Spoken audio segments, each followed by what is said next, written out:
పాత పద్ధతి అయిన డిటెన్షన్ విధానం తీసుకురావడానికి ప్రభుత్వం కసరత్తు చేస్తుంది. దేశవ్యాప్తంగా దీనిపై చర్చ తీసుకురావడం, రాష్ట్రాల అభిప్రాయాలతో కొత్త విధానానికి శ్రీకారం చుడుతోంది కేంద్రం. డిటెన్షన్ విధానం మంచిదా కాదా, లాభాలేంటి నష్టాలేంటి, ఇది సాధ్యమేనా? ఈ విషయాలపై మనతో చర్చించడానికి స్టూడియోలో ఉన్నారు టీపీటీఎఫ్ స్టేట్ సెక్రటరీ వి మనోహర్ రాజ్ గారు, అదేవిధంగా విద్యారంగ నిపుణులు నారాయణ గారు. ముందుగా మోహన్ రాజ్ గారు, అంటే వ్యవస్థ ప్రాథమిక స్థాయిలో విద్యా వ్యవస్థలో ప్రస్తుతం ఉన్నది. అంటే ఒకప్పుడు 1970 వరకు డిటెన్షన్ విధానాన్ని, ఆ తర్వాత సౌలభ్యం కోసం లేదంటే విద్యా వ్యవస్థలో మార్పులు తీసుకొచ్చేందుకు తీసేసిన డిటెన్షన్ విధానాన్ని ఇవాళ అమలు చేయడం ప్రాథమిక స్థాయి విద్య మీద ఎలాంటి ప్రభావం ఉండబోతుంది? ఈనాడు యాక్చువల్గా మీరు అన్నట్టుగా 71లో ఈ డిటెన్షన్ విధానాన్ని మార్చి నాన్ డిటెన్షన్ విధానాన్ని తీసుకొచ్చారు. ఆనాటికి మన భారతదేశంలో మనం చూసినప్పుడు డ్రాప్ అవుట్ రేట్ పెరగడము, తర్వాత ఎడ్యుకేషనల్గా ఉన్నటువంటి వాళ్ళ సంఖ్య చాలా తక్కువగా ఉండడము, ఈ అన్నింటినీ ప్రభావితం చేసి ఈ రకంగా మనం డిటెన్షన్ చేయడం వల్ల మనకు విద్యా పరంగా మనం వెనకబడతాము అనేటువంటి ఒక ఆలోచనతో కూడా ప్రభుత్వం ఆనాడు ఈ నాన్ డిటెన్షన్ పాలసీని తీసుకురావడం జరిగింది. ఇది ఎన్ని రోజుల తర్వాత ఇవాళ దాన్ని రివ్యూ చేసేసి మళ్ళీ డిటెన్షన్ విధానాన్ని తీసుకురావడము అని అంటే ఇది మళ్ళీ యాక్చువల్ చెప్పాలంటే మనం వెనక్కు వెళ్ళడమే. మళ్ళీ వెనక్కు వెళ్ళేసి మళ్ళీ ఒక కొత్త ప్రయోగం చేస్తున్నామని చెప్పడం చేయడం. దీంతో ముఖ్యంగా సోషల్లీ ఎకనామికల్లీ బ్యాక్వర్డ్ అయినటువంటి పిల్లలు ఎవరైతే ఉన్నారో, ఫస్ట్ జనరేషన్ పిల్లలు ఎవరైతే ఉన్నారో వాళ్ళందరినీ కూడా మళ్ళీ బడికి దూరం చేసేటువంటి ఒక ప్రయత్నమే జరుగుతుంది తప్ప ఇది వేరే కాదు అనేటువంటిదిగా మేము అభిప్రాయపడుతున్నాం. ఈ డిటెన్షన్ పాలసీ అయితే ప్రస్తుత పరిస్థితుల్లో సరైనది కాదు అనేటువంటిది మా అభిప్రాయం. నారాయణ గారు, మొత్తం విద్యా వ్యవస్థ తీసుకుంటే సెంట్రల్ అడ్వైజరీ బోర్డు ఏదైతే దీని మీద ఒక చర్చకు తీసుకొచ్చిందో, రాష్ట్ర ప్రభుత్వాలను అటు కేంద్రాన్ని దీని మీద ఒక అంటే అభిప్రాయాలని పరిగణలోకి తీసుకునేందుకు తీసుకొచ్చింది. మొత్తంగా విద్యా వ్యవస్థలో ఒక రాష్ట్రంలో ఒకలాగా ఉంటుంది, ఒక రాష్ట్రంలో ఒకలాగా ఉంటుంది. ఏ రాష్ట్రానికి సంబంధించిన విద్యా వ్యవస్థ ఆ రాష్ట్రంలో ఉన్న దాని మీద పౌరులుకోకుండా సెంట్రల్ అడ్వైజరీ బోర్డు ఎందుకు ఈ టైంలో దీన్ని చర్చకు తీసుకొచ్చింది? ఇప్పుడు కేంద్రంలో బీజేపీ ప్రభుత్వం వచ్చిన తర్వాత విద్యారంగం పైన కేంద్రీకరణ, అంటే కేంద్ర ప్రభుత్వం యొక్క పట్టుని బిగించటం, వారి అజమాయిషీలోకి తీసుకుపోవటం అనేటటువంటి దానికోసం అనేక రకాల చర్యలు చేపడుతున్నారు. వాటిలో ఇది ఒకటి. డిటెన్షన్ విధానాన్ని తిరిగి తీసుకురావటం అనేది ఇది ఒక పద్ధతి. అంటే వారు కేబ్ కమిటీలో నిర్ణయించినట్టుగా ఏదైతే చెప్తున్నారో, కేబ్ కమిటీలో నిర్ణయించిన అయినా ఎవరు నిర్ణయించినా కానీ ఈ పాలసీలో డిటెన్షన్ విధానం ఉండాలా, నాన్ డిటెన్షన్ విధానం ఉండాలనేది కేంద్ర ప్రభుత్వానికి సంబంధం లేదు. ఎందుకంటే ఇవాళ మన విద్యారంగం ఉమ్మడి జాబితాలో ఉన్నమాట నిజం. కానీ ఉమ్మడి జాబితాలో ఉంటే కేంద్ర ప్రభుత్వం యొక్క responsibility major policy decisions, funds release చేయటం, అది సెంట్రల్ గవర్నమెంట్ యొక్క రెస్పాన్సిబిలిటీ. రాష్ట్ర ప్రభుత్వాలు స్కూళ్ళు ఎట్లా నడవాలా, టీచర్స్ రిక్రూట్మెంట్ ఏంటి, అట్లాగే ఫంక్షనింగ్ ఏమిటి, పిల్లలు ఏమిటి, వాళ్ళకి కావాల్సినటువంటి సదుపాయాలు ఏంటి, అవన్నీ కూడా రాష్ట్ర ప్రభుత్వాలు చూసుకుంటాయి. వాటిలో భాగంగానే డిటెన్షన్ పాలసీ ఉండాలా, నాన్ డిటెన్షన్ పాలసీ ఉండాలన్నా, ఒక పిల్లవాడిని కంటిన్యూగా చదివించాలా, లేకపోతే మధ్య మధ్యలో బ్రేక్ ఇవ్వాలన్నా అనేది రాష్ట్ర ప్రభుత్వాలు నిర్ణయించుకునేటటువంటి అధికారం తప్ప కేంద్ర ప్రభుత్వానికి సంబంధం లేదు. అయితే ఈరోజు కేంద్ర ప్రభుత్వానికి ఆ అధికారం లేదని తెలిసి కూడా కేబ్ కమిటీ సలహా చెప్పినట్టుగా, ఆ సలహాని పాటించాలని చెప్పి చాలా రాష్ట్రాలు కోరుతున్నట్టుగా, కాబట్టి కేంద్ర ప్రభుత్వం చాలా రాష్ట్రాల విజ్ఞప్తి మేరకు కేంద్ర ప్రభుత్వం ఈ డెసిషన్ తీసుకోబోతున్నట్టుగా, అది కూడా ఇవాళ ఓరల్గా మన కేబ్ చర్చలో పాల్గొన్నారు. 19th చర్చలో డిస్కషన్ జరిగింది. ఓరల్గా చెప్తే సరిపోదు. ఇప్పుడు స్మృతి ఇరానీ గారు చెప్పే మాట ఏమంటే, మీరు చెప్పిన దాని ప్రకారం మేము అన్ని రాష్ట్ర ప్రభుత్వాలకి లెటర్స్ రాస్తాం. ఆ లెటర్స్ ఎందుకనంటే మీ రాష్ట్రంలో నాన్ డిటెన్షన్ విధానాన్ని కొనసాగించుకుంటారా, లేదంటే డిటెన్షన్ విధానాన్ని తిరిగి ప్రవేశపెట్టమంటారా, ఏం చేస్తే బాగుంటుందని చెప్పి రాష్ట్ర ప్రభుత్వాల యొక్క ఒపీనియన్ సేకరిస్తాం. ఆ మేరకు లెటర్స్ పెడుతున్నారు. రాష్ట్ర ప్రభుత్వాల నుంచి వ్రాతపూర్వకంగా రిటర్న్ పత్రాలు తీసుకున్న తర్వాత మాత్రమే ఈ డిటెన్షన్ విధానాన్ని తిరిగి ప్రవేశపెడతామనేటువంటి దానికోసం వచ్చారు. అందువలన కేంద్ర ప్రభుత్వానికి లేదు అధికారం. రాష్ట్రాలు చెప్తే మేము చేస్తున్నాం కాబట్టి నేరాన్ని రాష్ట్రాల మీదకి నెట్టేసేదానికోసం ఆ రకమైనటువంటి నాటకం ఆడుతున్నట్టుగా ఇవాళ కనిపిస్తూ ఉంది. అంతే కదా, ఇవాళ రాష్ట్ర ప్రభుత్వం కేంద్రం చెప్పుకునేదంటే కూడా చాలా రాష్ట్రాలు కోరుతున్నట్టుగా, వారికేం తెలియదన్నట్టుగా మాట్లాడుతూ ఉన్నారు. చాలా రాష్ట్రాలు అంటే ఏ రాష్ట్రాలు కోరుతున్నాయి? ఇప్పుడు ఇవాళ మన దేశంలో ఉన్న చాలా రాష్ట్రాల్లో ఎక్కువ మెజారిటీ రాష్ట్రాల్లో బీజేపీ ప్రభుత్వాలు అధికారంలో ఉన్నాయి. కాబట్టి వారి పార్టీ వాళ్ళ కేంద్రం చెప్పినట్టుగా బీజేపీ రాష్ట్రాలు చెప్తూనే వాళ్ళనే ఫాలో అవుతూ ఉన్నారు. రెండోది, మిగిలిన రాష్ట్రాల్లో ఎన్డీఏ యాలీస్ ఉన్నారు. ఇప్పుడు ఆంధ్రప్రదేశ్ రాష్ట్రంలో టీడీపీ ప్రభుత్వం ఉంది. కేంద్రం తీసుకున్న నిర్ణయాన్ని, ఏ నిర్ణయాన్ని కూడా టీడీపీ ప్రభుత్వం వ్యతిరేకించదు, దాన్ని ఫాలో కావడం తప్ప. అట్లాగే ఇక్కడ తెలంగాణ రాష్ట్రంలో టీఆర్ఎస్ ప్రభుత్వం ఉన్నా కానీ టీఆర్ఎస్ ఎన్డీఏ యాలీ కాకపోవచ్చు, కానీ కేంద్ర ప్రభుత్వం చేసేటటువంటి ఏ తప్పుడు నిర్ణయానికి కూడా టీఆర్ఎస్ ప్రభుత్వం పల్లెత్తు మాట అంటం లేదు. వాడు తప్పనేటువంటి మాట కూడా వీళ్ళు ధైర్యం చేయలేకపోతున్నారు. కడియం శ్రీహరి గారు మన మీటింగ్లో పాల్గొన్న కేబ్ మీటింగ్లో కడియం శ్రీహరి గారు విద్యారంగంలో నలిగినటువంటి మనిషి, అనుభవం ఉంది. అంతకుముందు ఆంధ్రప్రదేశ్ రాష్ట్రంలో మంత్రిగా కూడా పనిచేశారు. ఇక్కడ నాన్ డిటెన్షన్ పాలసీ ఎప్పటి నుంచి అమల్లో ఉంది, ఎందుకు అమల్లో ఉంది, ఏ సామాజిక నేపథ్యంలో అమల్లో ఉంది, దాని ఫలితాలు ఏంటి, ప్రయోగం ఏంటి, ఇవన్నీ కూడా తెలిసినటువంటి మనిషి. అయినా కానీ కేబ్ సమావేశంలో ఆయన బెల్లం కొట్టిన మాకు కూర్చున్నాడు తప్ప ఈ డిటెన్షన్ విధానం తిరిగి ప్రవేశపెడతామంటే అది తప్పని చెప్పేటటువంటి ధైర్యం శ్రీహరి గారు కూడా చేయలేకపోతున్నారు. ఇక్కడ నారాయణ గారి విషయాన్ని మనోహర్ రాజు గారిని, ఎందుకంటే రాష్ట్రానికి సంబంధించింది నారాయణ గారు ప్రస్తావించారు కాబట్టి 1970కి ముందు ఉన్న డిటెన్షన్ విధానం 1970 తర్వాత నాన్ డిటెన్షన్ విధానం కొనసాగుతోంది. 1970కి ముందున్న పరిస్థితులు, ఆ రోజున్న సామాజిక నేపథ్యం, ఇవాళున్న సామాజిక నేపథ్యానికి చాలా ఉంది. ఆ రోజు పిల్లలకు ఉండే విద్య అందుబాటు, పిల్లలకు విషయ పరిజ్ఞానం తల్లిదండ్రులకు కావచ్చు, పిల్లలకు కావచ్చు మారింది. ఇవాళున్న కొత్తగా ఉన్న అంటే ఇప్పుడున్న అభివృద్ధిలోకి వస్తున్న సామాజిక నేపథ్యంలో ఎందుకు డిటెన్షన్ విధానాన్ని ఆమోదించే పరిస్థితిలో లేరు? ఇవాళ యాక్చువల్గా ఆనాడు ఈనాడు పరిస్థితులు అయినా కానీ ఇవాళకి భారతదేశంలో ఇంకా మనము 75% లోపే వరకే అక్షరాస్యత సాధించాము. ఇవాళ మెజారిటీ బట్ ఎడ్యుకేషన్ ముఖ్యంగా మన తెలంగాణలో కానీ మన దగ్గర ఏమిటి అని అంటే ఎడ్యుకేషన్ 2 భాగాలుగా చీలింది. ప్రైవేట్ కార్పొరేట్ శక్తులకు ఒకవైపు ఉంది, గవర్నమెంట్లో ప్రభుత్వ విద్యలో ఉన్నారు. ఇవాళ ప్రభుత్వ విద్యలోకి వచ్చేటువంటి పిల్లలందరూ కూడా ఫస్ట్ జనరేషన్ పిల్లలే.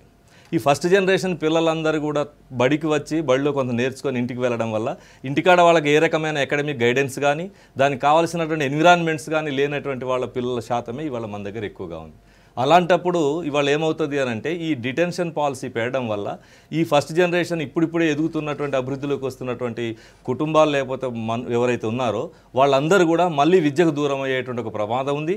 దీంతో ఇవాళ ఉన్నటువంటి పిల్లల్లో కూడా ఒక క్లాసును మళ్ళీ రెండోసారి చదవడము అని అంటే అది విసుగుదలకు వచ్చేసి వాడు తప్పకుండా డ్రాప్ అవుట్ అయ్యేటువంటి అవకాశం. ఇక్కడ ఒక విషయాన్ని ప్రస్తావించండి.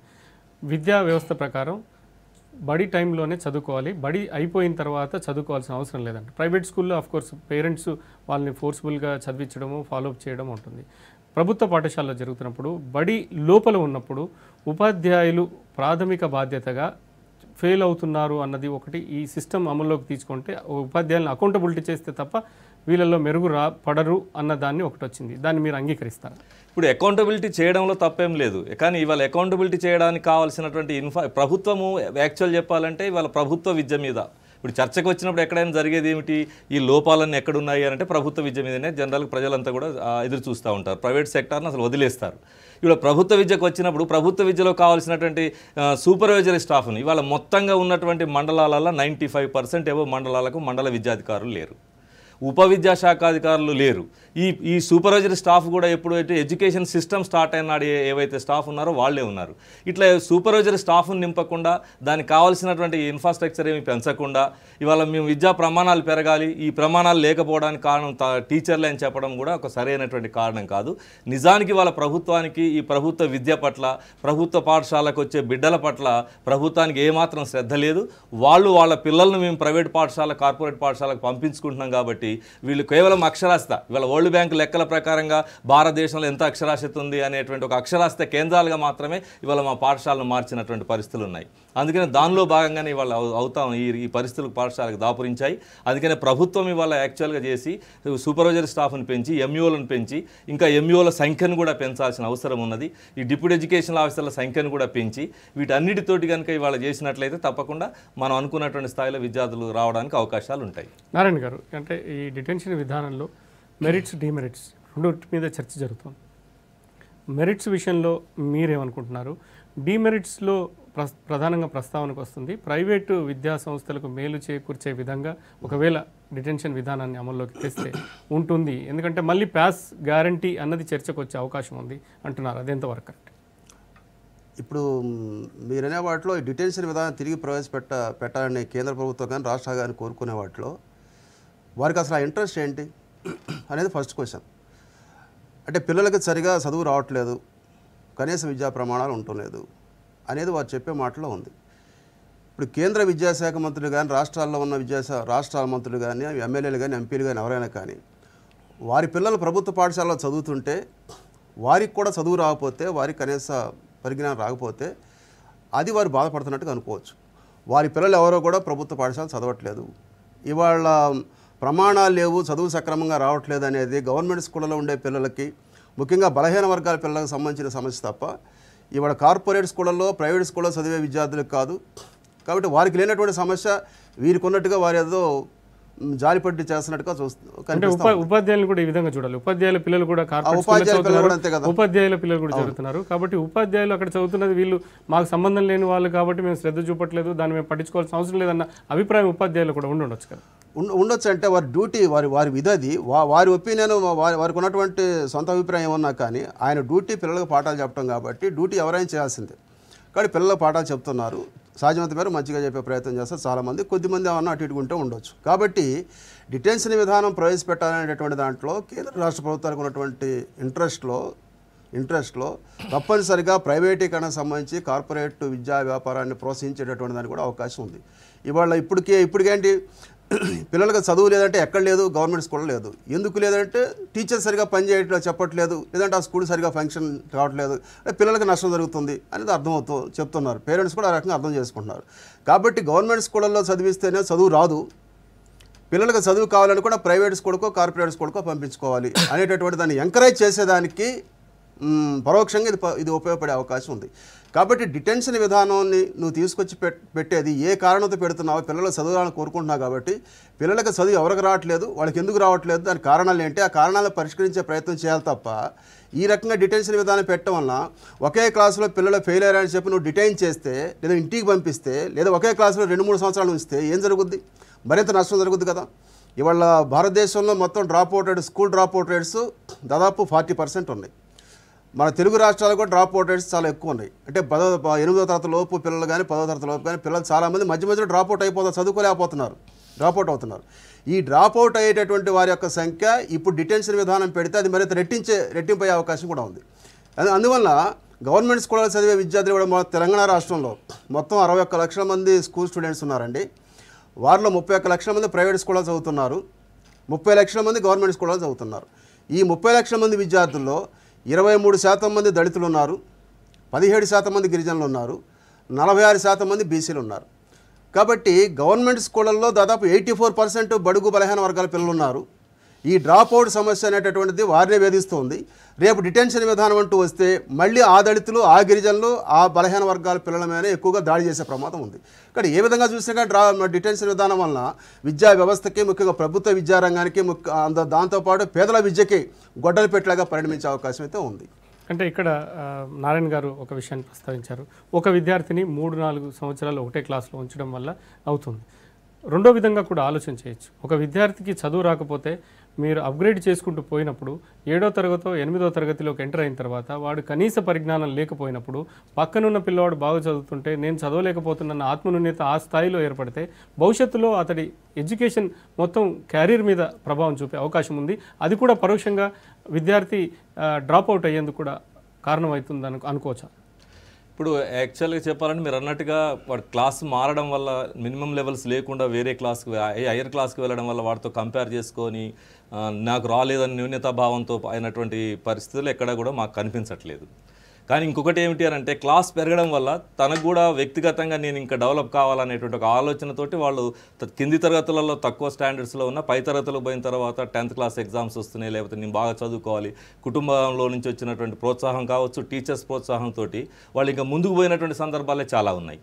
అందుకని మనం ఇవాళ డ్రాప్ అవుట్ దాంతో వల్ల వాడు డ్రాప్ అవుట్ అవుతాడు, లేకపోతే న్యూనత భావంతో ఫీల్ అవుతాడు అనేటువంటి కాకుండా వాళ్ళు అప్గ్రేడ్ చేయడం వల్ల ఇవాళ ముందుకు వెళ్ళడానికి అవకాశం ఉంటుంది. ఇంకొకటి కూడా ఏంటి అంటే ఇవాళ యాక్చువల్గా అన్ని గ్రేడింగ్ సిస్టమ్ అంటే ఇవాళ ఏ గ్రేడ్ బి గ్రేడ్ అట్లా వచ్చింది. మేము ఇంకా అభిప్రాయపడేది ఏమిటంటే ఒక 10th క్లాసో 8th క్లాస్లో వాడికి మ్యాథ్స్ రాకపోయినట్లయితే వాడు ఆ మ్యాథ్స్ తోటి 10th క్లాస్ ఫెయిల్ అయిపోయి మళ్ళీ వాడు అదర్ స్టడీస్ చదవకుండా ఆగిపోవటం కన్నా తనకి ఇంకా హ్యుమానిటీస్లో లేదా సోషల్ స్టడీస్లో లేదా ఇంకా చదువుకోవడానికి అవకాశం ఉంది కదా. అలా వాడికి కంప్లీటెడ్ డిగ్రీస్ ఇచ్చేసి మనం పంపించాల్సిన అవసరం ఉంది తప్ప ఇంకా వెనక్కి వెళ్ళి వాడిని ఫెయిల్ చేసి వెనక్కి పంపించి ఇంకొక తరగతి 2వ సారి చదివిస్తామనటం అనేది సరైనటువంటి పద్ధతి ఎట్లా కాదు. ఇది కావాలని వాళ్ళు యాక్చువల్గా వాళ్ళు చేసిన గ్లోబలైజేషన్లో మార్పు విద్య ఇవాళ కూడా ఏమిటి అంటే మన పాలక వర్గాలు ఇక్కడ ఉన్నటువంటి కేంద్ర రాష్ట్ర ప్రభుత్వాలు మనకు అనుకూలమైన విద్యా విధానాన్ని తీసుకురావాలనే ఆలోచన వాళ్ళకి లేదు. ఇవాళ వాళ్ళు ఏమిటి అంటే పైనుంచి వచ్చేటువంటి ప్రపంచ బ్యాంకు ఒత్తిడితోటి ఇవాళ ఈ మార్పులన్నీ కూడా తీసుకొస్తున్నారు. ఇవాళ యాక్చువల్గా చాలా చోట్ల కూడా ఏమిటి అంటే పనిచేసే వాళ్ళు కరువు అయిపోయినారు అనేటువంటి ఒక ఫీలింగ్ కూడా వాళ్ళకి వాళ్ళ మొత్తంగా వ్యవస్థలో ఉన్నది వాళ్ళ.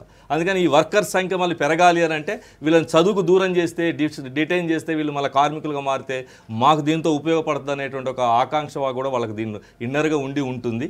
అంతే తప్ప ఇవాళ నిజంగా ఈ పేద బడుగు వర్గాల పిల్లలకు విద్య రావాలి అనుకున్నప్పుడు దానికి సపరేట్ చేయొచ్చు. ఇవాళ మీరు అంటే వెనుకబడిన విద్యార్థులకు సపరేట్ క్లాసులు పెట్టడానికి కావాల్సిన ఇన్ఫ్రాస్ట్రక్చర్ ఇవ్వచ్చు, టీచర్ల సంఖ్యను పెంచవచ్చు. గవర్నమెంట్ స్కూల్స్లలో ఇవాళ 150 మంది పిల్లలు ఉన్నటువంటి స్కూళ్ళల్లో కూడా ఒకటే సెక్షన్ నడుస్తున్నటువంటి చాలా హై స్కూల్స్ ఉన్నాయి. మేము మొత్తుకుంటున్నాము ఇవాళ 30 మంది కన్నా ఎక్కువ పిల్లలు ఉంటే ఆ 30 మందికి మేము ఇవ్వడానికి అవకాశం ఉండదని చెప్తున్నాం, టీచర్ని పెట్టమంటున్నాం. ఇవాళ కేవలం తలలు లెక్కేసి పీపుల్ టీచర్ రేషియో అని మొత్తం రాష్ట్రంలో ఉన్నటువంటి పిల్లలు ఎంతమంది టీచర్లు ఎంతమంది అని లెక్క చేసి ఆ లెక్కతోటి భాగాహారం చేసి టీచర్ల సంఖ్య ఎక్కువ ఉన్నారని చెప్పి మన అధికారులు చెప్తారు. ఇదే మీరు ఉపాధ్యాయ సంఘానికి ప్రాతినిధ్యం వహిస్తున్నారు. ఇటీవల కాలంలో జరిగిన బదిలీల్లో కూడా రేషనలైజేషన్ని అన్ని ఉపాధ్యాయ సంఘాలు చాలా మటుకు వ్యతిరేకించాయి. రేషనలైజేషన్లో పొరపాట్లు కూడా జరిగాయి. విద్యార్థులు ఉన్న చోట ఉపాధ్యాయులు లేరు, ఉపాధ్యాయులు ఉన్న చోట పిల్లలు లేరు. కానీ దీన్ని ఎందుకు మీరు ప్రస్తావించట్లేదు? మేము ప్రస్తావిస్తున్నాం. ఇక్కడ జరిగేది ఏమిటి అంటే మా సూచనలు కానీ సలహాలు కానీ తీసుకునే పరిస్థితులు వాళ్ళు లేరు. వాళ్ళ అధికారుల యొక్క యాటిట్యూడ్ మేము చూసినప్పుడు ఏమిటి అంటే పోస్టులను ఎట్లా తగ్గించాలా, ప్రభుత్వానికి ఎట్లా మేము ఖర్చును తగ్గించాలనే ఆలోచనతోటే ఉన్నారు తప్ప ఇవాళ టీచర్ల సంఖ్యను పెంచి ఇంకా స్ట్రెంత్ను అంటే ఒక విద్యార్థులకు 30 మంది 20 మంది పిల్లలకి ఒక టీచర్ని మేము అలాట్ చేసి దాంతో ఒక మంచి ప్రమాణాలు ఉన్నటువంటి విద్యను మనం తెలంగాణలో ఏర్పాటు చేద్దామనే ఆలోచన మన అధికారులకు లేకపోవడం, మన పాలక వర్గానికి కూడా ఆలోచన లేకపోవడం, విద్యలో పెట్టుబడిగా ఎంత డబ్బులు ఖర్చు అవుతా ఉంది ఆ ఖర్చును ఎట్లా తగ్గించుకోవాలన్న ఆలోచనతో చేసే రేషనలైజేషన్లు కాబట్టి వీటిని మేము వ్యతిరేకిస్తూ ఉన్నాం. నారాయణ గారు, అంటే మనం ఇప్పటిదాకా ఎక్కువ మొత్తంలో డీమెరిట్స్ గురించి ఉన్నాం. ఒక విషయం ప్రస్తావనకు వచ్చినప్పుడు ఖచ్చితంగా దానికి లాభాలు ఉంటాయి, నష్టాలు ఉంటాయి. అంటే ఒక విద్యారంగ నిపుణులుగా మీరు ఒకవేళ డిటెన్షన్ విధానం వస్తే అందులో ఉండే లాభాలు ఏంటి అని మీరు? డిటెన్షన్ విధానం అమల్లోకి వస్తే పిల్లల చదువు పెరగాల, నాణ్యత పెరగాల్సిన అవసరం ఉంది, ప్రమాణాలు పెరగాల్సిన అవసరం ఉంది. అట్లా పెంచే శక్తి డిటెన్షన్ విధానానికి ఉంటుంది. అదొక పరిష్కారం అనేది ఇంత గత చాలామంది అనుకుంటున్నారు. ఇప్పుడు ప్రభుత్వాలు కూడా అదే ఆలోచనకు వచ్చాయి. చేయొచ్చు. కానీ చేసినప్పుడు పిల్లల్ని డిస్కరేజ్ చేయటం కానీ వాళ్ళని అదే క్లాసులో 2-3 సంవత్సరాలు ఉంచడం కానీ ఉంచితే ఇంకా నష్టం జరిగే అవకాశం ఉంది. కాబట్టి డిటెన్షన్ విధానం ఉన్నా లేకున్నా కానీ పిల్లలు బాగా చదువుకోగలిగేటటువంటి అవకాశం ఉంటే తప్పనిసరిగా డిటెన్షన్ విధానం అవసరం లేదు. డిటెన్షన్ విధానం ఏ లక్ష్యం కోసమైతే ఆలోచించుకుంటున్నారో ఆ లక్ష్యాన్ని సాధించేదానికి అవసరమైన మార్గాలను అనుసరిస్తే బాగుంటుందని చెప్పి నా సూచన. దాంట్లో ఒకటి, ఇవాళ కార్పొరేట్ స్కూళ్ళు ఉన్నాయి, ప్రైవేట్ స్కూళ్ళు, పెద్ద స్కూళ్ళు ఉన్నాయండి. వాటిలో రేపు డిటెన్షన్ విధానం ఇంప్లిమెంట్ చేస్తే ఆ స్కూళ్ళ మీద ప్రభావం ఉంటుందా? ఉండదు. ఎందుకని అక్కడ డిటెన్షన్ ఉన్నా నాన్ డిటెన్షన్ ఉన్నా కానీ పిల్లలు ఎవరో కూడా డ్రాప్ అవుట్ కావటం కానీ ఒకే క్లాసులో 2-7 ఉండాల్సిన అవసరం ఉండదు. వాళ్ళందరూ కూడా ప్రమోట్ చేస్తూ ఉంటారు తప్పనిసరిగా. ఒకవేళ పిల్లలు వెనకబడి ఉన్నటువంటి వాళ్ళు, మందకుడిగా ఉన్న పిల్లలు ఎవరన్నా ఉంటే, స్లో లెర్నర్స్ ఉంటే మాత్రం వాళ్ళకి స్పెషల్ కోచింగ్ ఇస్తారు. తప్పనిసరిగా వాళ్ళు ప్రమోట్ చేసే ఉద్దేశం ఉంటుంది తప్ప వాళ్ళని చదువుకోలేదనే కారణంతో వెనకనెట్టడం అనేటటువంటి విధానం ప్రైవేట్ కానీ కార్పొరేట్ కానీ చేయలేరు. వాళ్ళ బిజినెస్ అది కాబట్టి. రెండోది, ఇవాళ గవర్నమెంట్ స్కూల్ కూడా ఉన్నాయి. గవర్నమెంట్ స్కూళ్ళల్లో కూడా 100% డిటెన్షన్ విధానం పెట్టడం వల్ల పెద్ద నష్టం జరుగుతుందని కాదు. డిటెన్షన్ విధానం ఉన్నా లేకున్నా కానీ వాళ్ళు నవోదయ స్కూళ్ళు ఉన్నాయండి. కేంద్ర ప్రభుత్వ నవోదయ విద్యాలయాలు ఉన్నాయి. అలాగే కేంద్రీయ విద్యాలయాలు ఉన్నాయి. ఈ స్కూళ్ళలో చదివే విద్యార్థులకి డిటెన్షన్ విధానం అనేది కానీ నాన్ డిటెన్షన్ విధానం అనేది అక్కడ టీచర్స్ కానీ అక్కడ ఉన్నటువంటి స్టాఫ్ కానీ ఎవరికి అసలు తెలియదు. అసలు మేము మాట్లాడాం ఈ సిస్టమ్ వచ్చిన తర్వాత.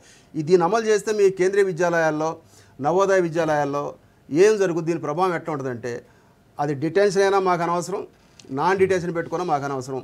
మా బడిలో చదువుకునే పిల్లలందరూ కూడా ప్రతి ఏటా క్లాస్ పైకి పోతారు తప్ప ఎవరో కూడా అదే క్లాసులో నిలబడటం కానీ రిటెన్షన్ కావటం కానీ డ్రాప్ అవుట్ కావటం కానీ జరగదు. కాబట్టి మా దగ్గర చదువు అట్లా ఉంటుంది. అందరూ పైకి వెళ్తారు. డ్రాప్ అవుట్స్ అవకాశం లేదు, డిటెన్షన్ నిమిత్తం లేదు. అట్లాగే మన రాష్ట్రంలో రెసిడెన్షియల్ స్కూల్స్ ఉన్నాయి. రెసిడెన్షియల్ స్కూల్ కూడా కొంచెం చదువు బాగుంటుంది. అంటే కంపారిటివ్గా చూస్తే మన ఇతర మండల పరిషత్తు ఈ స్కూల్ చూస్తే. కాబట్టి ఆ స్కూళ్ళలో కూడా పిల్లలు డ్రాప్ అవుట్ అయ్యే అవకాశం లేదు. డిటెన్షన్ ఉన్నా కానీ వాళ్ళ పెద్ద నష్టం జరగదు.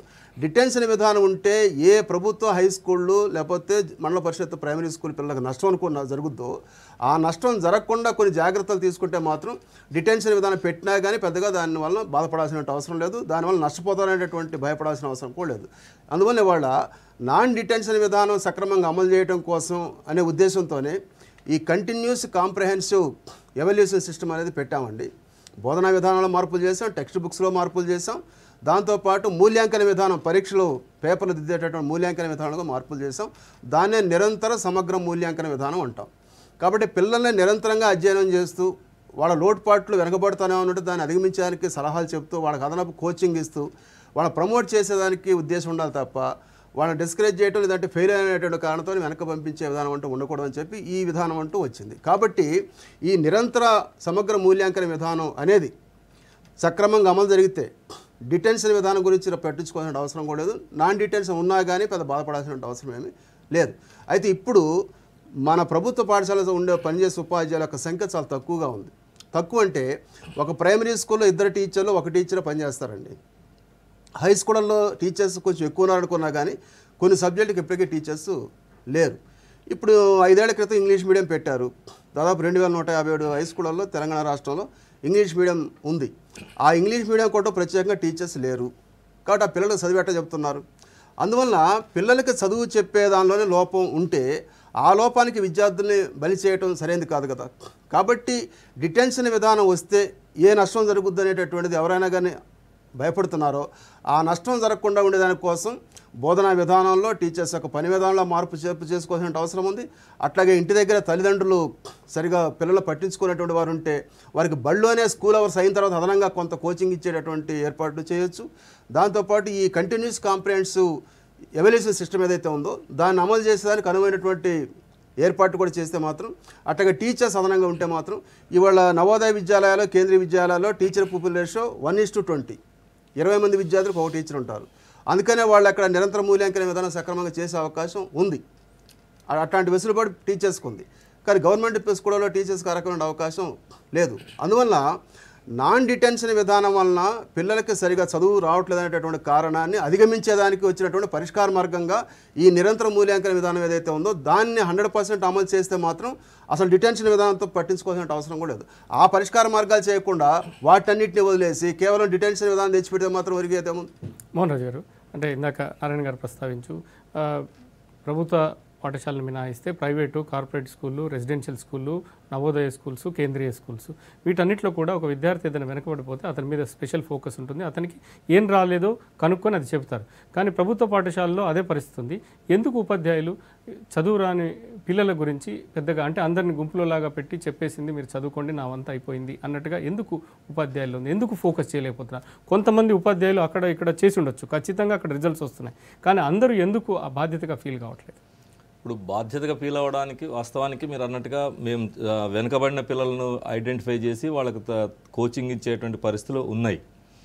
మెయిన్గా ఏమవుతుందంటే ఇవాళ మారినటువంటి సిస్టంలో 6 నుంచి 10 తరగతుల వరకు బోధన చేయడము, ఆ బోధనకు సంబంధించినటువంటి ఇవాళ సీసీ రికార్డ్స్. యాక్చువల్ ఒక పిల్లవాడు ఉన్నాడు అని అంటే ఆ పిల్లవాడి హోంవర్క్ చూడాలి, వాడి ఓరల్ వర్క్ చూడాలి, ప్రాజెక్ట్ వర్క్ చూడాలి, తను రాసిన టెస్టులు దిద్దాలి. ఇవన్నీ చూడాలి అని అంటే ఇవాళ సీసీఏ పద్ధతి వచ్చినాక చాలా వర్క్లోడ్ కూడా పెరిగింది. ఈ వర్క్లోడ్ పెరిగిన తర్వాత మళ్ళీ అదనంగా క్లాసులు తీసుకునేటువంటి పరిస్థితి రావాలంటే కూడా కొంత కష్టమైనటువంటి పరిస్థితులు కూడా ఉన్నాయి. అందుకని మేమనేది ఏమిటి అని అంటే యాక్చువల్గా ఒక 20 మెంబర్స్ ఇందాక సార్ అన్నారు 20 నవోదయ వాటిలలో 1:20 పీపుల్ రేషియో ఉన్నది. కనీసం 20 లేకపోయినా ఇవాళ సెకండరీ స్థాయిలో 20 మంది పిల్లలకు 30 మంది పిల్లలకు కనుక ఒక టీచర్ కనుక ఉండేటట్టుగా సెక్షన్ చేసి చదువు చెప్పినట్లయితే అసలు మన రెమిడియల్ టీచింగ్ చేయాల్సిన అవసరం కూడా స్కూల్లో పిల్లలకు ఏర్పడదు. అందుకని అట్లాంటి మెయిన్ ఏమిటి అంటే క్లాస్ కింద అనేటువంటిది కాకుండా క్లాసులో పిల్లల సంఖ్యను తగ్గించి టీచర్ల సంఖ్యను పెంచినప్పుడు తప్పకుండా మనం ఆ లెవెల్స్ని చేరడానికి అవకాశాలు ఉంటాయి. ఒకవేళ వెనుకబడినాడు అనుకోండి తప్పకుండా మేమే వాళ్ళని చేసుకుంటూ ఉంటాం. ఏ టీచర్ అయినా తర్వాత వెళ్ళినటువంటి వెనుకబడిన పిల్లవాడిని మళ్ళీ రెమిడియల్ టీచింగ్ ఆఫ్టర్ స్కూల్ అవర్స్లో కూడా కూర్చోబెట్టి వాళ్ళు సరి చేసేటువంటి పరిస్థితులు ఉన్నాయి. కానీ ఎన్విరాన్మెంట్స్ ఇంకోటి కూడా ఇక్కడ మీరు చూడాల్సిన అవసరం ఉంది. ఇక్కడ గవర్నమెంట్ పాఠశాలకు వచ్చేటువంటి పిల్లలందరూ కూడా ఇంటికి వెళ్ళిన తర్వాత పని చేయాల్సినటువంటి వాళ్ళే ఎక్కువ మంది ఉంటారు. చాలామంది డ్రాప్అవుట్స్ అంటే స్కూల్కి రెగ్యులర్గా రారు వాళ్ళు. కారణం ఏమిటి అని అంటే పని దినాలలో వ్యవసాయ పనులు ఉన్నప్పుడు లేకపోతే కుటుంబానికి సంబంధించినటువంటి ప్రత్యేకమైన పనులు ఉన్నప్పుడు వాళ్ళు ఆటోమేటిక్గా పనులకు వెళ్ళేటువంటి పరిస్థితులు కూడా ఉన్నాయి. అందుకని ఆ గ్యాప్ రావడం వల్ల రెగ్యులర్గా అటెండెన్స్ లేకపోవడం వల్ల ఇలాంటి సమస్యలు ఉన్నాయి. మేము పిల్లవాడిని పిలిచి అడుగుతాం ఏమిటి రాలేదేంటి అని చెప్పి చెకప్ చేసినప్పుడు కుటుంబపరమైనటువంటి కారణాలు చెప్తా ఉన్నాడు. అంటే ఇక్కడ ఒక విషయాన్ని మీరు రెమిడియల్ అన్నారు. 10వ తరగతికి ప్రామాణికంగా పాఠశాలలో రిజల్ట్స్ని బట్టి ఉపాధ్యాయుల పనితీరును పరిగణలోకి తీసుకుంటున్న ప్రస్తుతంలో 10వ తరగతికి వచ్చినప్పుడు 9-10 క్లాసులో పిల్లలకి చెప్పే రెమిడియల్ టీచర్లు ఆ దానికి చేసిన ఫోకస్ ఎందుకు ప్రాథమిక స్థాయిలో దృష్టి పెట్టట్లేదు? ప్రాథమిక స్థాయిలో కూడా పెడుతున్నారు. ఇప్పుడు ఏమవుతా ఉందంటే అసలు పెడుతున్నారా లేదని చెకప్ చేసే వాళ్ళు ఎవరు ఉన్నారు? సూపర్వైజర్ అని లేదు కదా. ఇప్పుడు మా బాధ కూడా అదే. మేమేమంటున్నామంటే మాకు సూపర్వైజర్ స్టాఫ్ని పెంచమంటున్నాం. ఎందుకంటే సూపర్వైజర్ స్టాఫ్ ఉండడం వల్ల మేము చేసే పని ఏమిటో కనీసం తెలుస్తుంది, అప్రిషియేషన్ అని ఉంటుంది కదా. అదేమీ లేకుండా, వాళ్ళు సూపర్వైజర్ స్టాఫ్ లేకుండా, ఏం లేకుండా వీళ్ళు ఎవరు పనిచేయడం లేనటువంటి ఒక కామన్గా ముద్ర వేసి టీచర్లను ముద్ర వేస్తున్నారు, లేదా ప్రభుత్వ పాఠశాల విద్య నడవడం లేదంటున్నారు. కానీ అసలు దాన్ని వాళ్ళు చెకప్ చేసుకునే మెకానిజం ఎవరున్నారు? వచ్చి మాకు సలహాలు ఇచ్చే వాళ్ళు ఎవరున్నారు? కనీసం మేము చేసినటువంటి పని అప్రిషియేట్ చేసే వాళ్ళు ఎవరున్నారు? ఎవరు లేరు. ఇవాళ చాలా దురదృష్టం ఏమిటంటే, ఒక ప్రైవేట్ స్కూల్లో ఉన్నటువంటి వాడు నా స్కూల్ బాగా ఉంది, మా టీచర్ బాగా చెప్తారంటారు. కానీ ఇవాళ ప్రభుత్వ పాఠశాల దగ్గరికి వచ్చేవారు ఏమిటి అంటే, ముఖ్యమంత్రి గారి దగ్గర నుంచి, ఎడ్యుకేషన్ మినిస్టర్ దగ్గర నుంచి, డైరెక్టర్ దగ్గర నుంచి, డిఓ దగ్గర నుంచి, ఎంఈఓ దగ్గర నుంచి, చివరకు మా బడికి పంపే పిల్లల తల్లిదండ్రులు కూడా ఈ బళ్ళు సరిగా లేదని చెప్పడం వల్ల ఇవాళ ఈ రకమైన పరిస్థితులు ఏర్పడతా ఉన్నాయి. ఎవరికి కూడా దీని మీద ఇంట్రెస్ట్ లేదు, ఇది నాది అనేటువంటి ఫీలింగ్ ఈ పాలక వర్గాలు లేకుండా వాళ్ళు కావాలని చేసే కుట్రలో భాగమే తప్ప, ఇవాళ దాన్ని చేస్తే తప్పకుండా మన దగ్గర క్వాలిటీ టీచర్స్ ఉన్నారు, కమిట్మెంట్ టీచర్స్ ఉన్నారు, పనిచేయడానికి సిద్ధంగా ఉన్నారు, ఫెసిలిటీస్ లేనటువంటి పరిస్థితులు ఇవాళ ఉన్నాయి పాఠశాలలో. చివరిగా నారాయణ గారు, అంటే ఒకవేళ డిటెన్షన్ విధానమా నాన్ డిటెన్షన్ విధానమా అన్నది పక్కన పెడితే అకౌంటబిలిటీ అన్నది ఎలా వస్తుంది అంటే మీరు ఇచ్చే సూచనలే? అకౌంటబిలిటీ లేకపోవటం అసలు సమస్య అనేది మనోహర్ రాజు గారు చెప్పింది. మేము ఎవరైనా కానీ చాలామంది దాన్ని యాక్సెప్ట్ చేయాల్సిన అవసరం ఉందండి. అంటే ఇవాళ 10th క్లాస్ రిజల్ట్స్ ఉన్నాయి కాబట్టి, అది పబ్లిక్ ఎగ్జామినేషన్ కాబట్టి 10th క్లాస్ రిజల్ట్స్కి పిల్లల్ని ప్రిపేర్ చేసినంత శ్రద్ధగా 1వ తరగతి పిల్లల్ని, 5వ తరగతి పిల్లల్ని, 6వ తరగతి పిల్లల్ని టీచర్స్ ఆ రకంగా అంత శ్రద్ధ పెట్టి చేయనటువంటి మాట నిజం, చేయలేకపోతున్నారు. ఎందుకని 10th క్లాస్ రిజల్ట్స్ 100% వస్తేనేమో ప్రభుత్వం వైపు నుంచి అప్రిషియేషన్ ఉంటుంది. 10th క్లాస్ రిజల్ట్స్లో ఫెయిల్స్ వస్తే తక్కువ రిజల్ట్ వస్తే మాత్రం పనిష్మెంట్స్ ఉంటాయి, బెదిరింపులు ఉంటాయి. కొన్ని చోట పనిష్మెంట్స్ కూడా ఇస్తున్నారు, రెసిడెన్షియల్ స్కూల్స్ లాంటి వాళ్ళ చోట అయితే. కాబట్టి 10th క్లాస్ రిజల్ట్స్ అనేది ఒక క్రైటీరియా, నువ్వు సరిగా చెప్పావా లేదనేటటువంటి అడిగేటటువంటి ఒక అకౌంటబిలిటీ అనేది ఒక ఇంపోజిషన్ అక్కడ ఉంది. కానీ లోయర్ క్లాసెస్ ఏవైతే ఉన్నాయో, ప్రైమరీ క్లాసుల్లో కానీ మిడిల్ క్లాసుల్లో కానీ ఆ రకమైనటువంటి పట్టుదల కానీ, పైనుంచి అకౌంటబిలిటీని ఇంపోజ్ చేసేటటువంటి ప్రభుత్వ విధానం కానీ ఇవాళ లేదు. 5వ తరగతి పూర్తయిన తర్వాత 5వ తరగతిలో ఫలితాలు ఎట్లా ఉన్నాయి, 5వ తరగతి పిల్లలకి కనీస విద్యా ప్రమాణం ఎందుకు రావట్లేదు, చదవలేకపోతున్నారు, రాయలేకపోతున్నారు అనేటటువంటి అడిగేటటువంటి మనిషి అంటూ ఉంటే ఒక రకంగా అదొక అకౌంటబిలిటీకి దారితీసే అవకాశం ఉంది. అట్లా ఎవరు అడిగేటటువంటి మనుషులే లేరు. ఎవరైనా అడిగితే ప్రభుత్వం కానీ, విద్యాశాఖ మంత్రి కానీ, డిఈఓ కానీ ఎవరైనా సరే 10th క్లాస్ రిజల్ట్స్ గురించి అడుగుతారు తప్ప 5వ తరగతి గురించి ఎవరు పట్టించుకోవట్లేదు కదా. మరి ప్రభుత్వం పట్టించుకున్నప్పుడు సహజంగానే టీచర్స్ కూడా ఒక రకంగా దాన్ని నిర్లక్ష్యం చేసే అవకాశం ఉంది కదా. కాబట్టి అది అసలు కారణంగా ఉంది. అట్లా చేసి అకౌంటబిలిటీని కనుక ఎంకరేజ్ చేసే అవకాశం ఉంటే తప్పనిసరిగా టీచర్స్ కూడా దాన్ని ఫాలో అయ్యే అవకాశం ఉంటుంది. 5వ తరగతిలో కూడా అడుగుతారు అనేటటువంటి ఉద్దేశం ఉంటే, అడిగే విధానం అంటూ ఉంటే తప్పకుండా టీచర్స్ కూడా ప్రిపేర్ అవుతారు, జాగ్రత్త చెప్పే అవకాశం ఉంది. అది ప్రధానం. థ్యాంక్స్ అండి నారాయణ గారు, థ్యాంక్స్ అండి మనోహర్ రాజు గారు చర్చలో పాల్గొన్నందుకు. మొత్తానికి రేపు భవిష్యత్తులో డిటెన్షన్ విధానం ప్రాథమిక అంటే విద్యా వ్యవస్థలో వస్తుందా, లేదంటే నాన్ డిటెన్షన్ విధానాన్ని కేంద్ర రాష్ట్ర ప్రభుత్వాలు ఆమోదిస్తాయన్న పక్కన విషయాన్ని పెట్టుకుంటే, ఉపాధ్యాయులు, అటు తల్లిదండ్రులు, తర్వాత విద్యా వ్యవస్థలో ఉన్న వాళ్ళు అకౌంటబిలిటీ దాన్ని ఆలోచన చేసినప్పుడు ఖచ్చితంగా ఇది ఏ పద్ధతిలో ఉన్నా కూడా పెద్ద ప్రమాదం అనేది లేదు, దానివల్ల నష్టం లేదు అన్నది మొత్తానికి చర్చలో వచ్చిన అభిప్రాయం. ఇది స్పెషల్ డిబేట్ విద్యా వ్యవస్థ మీద. Keep watching V6 news as it is.